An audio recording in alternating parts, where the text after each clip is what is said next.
talk is called One Woman's History, and it's a somewhat personal account of your journey.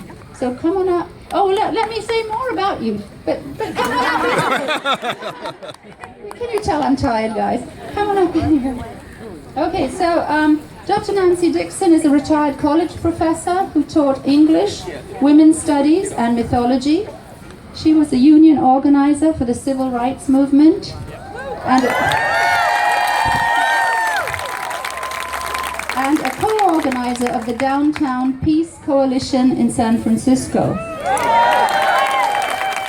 Nancy is also a La Leche League leader, a mother of 2, and a grandmother of 3. And I want to just say something, give you a little secret here about Nancy. Her PhD dissertation was entitled Armed and Dangerous, the figure of the warrior woman in early Irish saga literature. I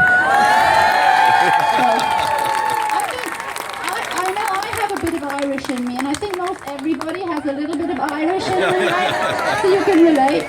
So here's our very own warrior woman.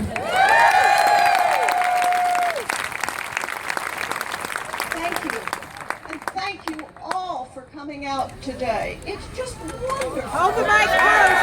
Louder. Louder.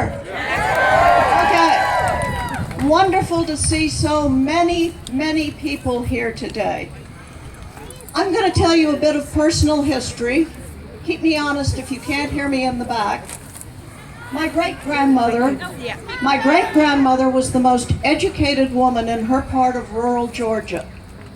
By default, she became the local midwife, the local nurse, healthcare education person, and on a regular basis, she risked going to jail for educating women who were exhausted from having child after child after child.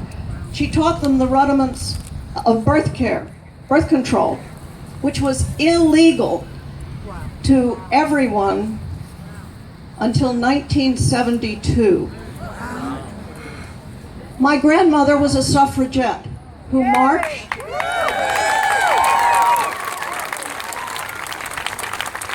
protested, and also risked going to jail. She was convinced that once women got the vote, 1920, all the discrimination would be brushed aside and women would gain full equality. My mother fought for the right to work while she was pregnant with me. She fought for the Equal Pay Act and for the right to own property that she had inherited from her mother, but because she was married, it was transferred into her husband's name. My young adulthood was full of amazing changes for women, amazing advancements. The Equal Pay Act was passed. Roe versus Wade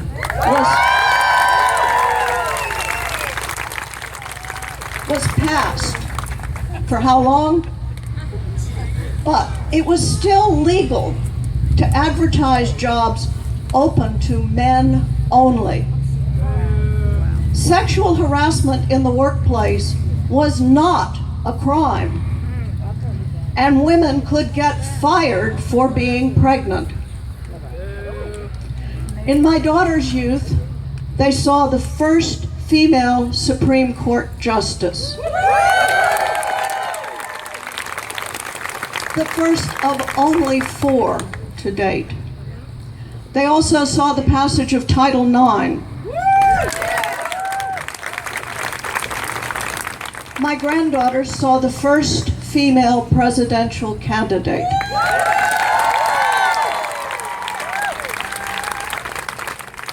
Today, in spite of all the amazing progress we've made, women still face violence, discrimination, and institutional barriers to equal participation in society.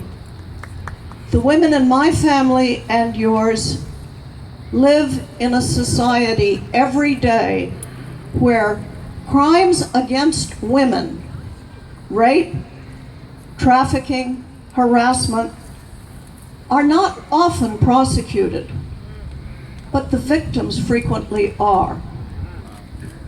Where women still earn 80% less, 80% of what a man earns for the same job. Today, 40% of households with children under 18 are headed by a woman who is expected to care for her children on that 80%. Where women in power are a rarity, not the norm. The Equal Rights Amendment, first proposed in 1923, equality of rights under the law shall not be denied or abridged by the United States or any state on account of sex. Today, almost 100 years later, women in this country still do not have this basic guarantee of full rights, full citizenship, equal with men. Today, my activism days are nearing an end. So here I pass the torch to Rosalind and to children everywhere. Pick up the struggle. March forward bravely.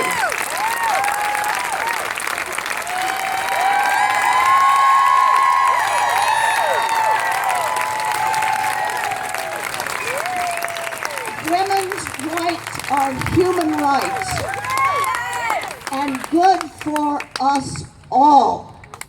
Thank you.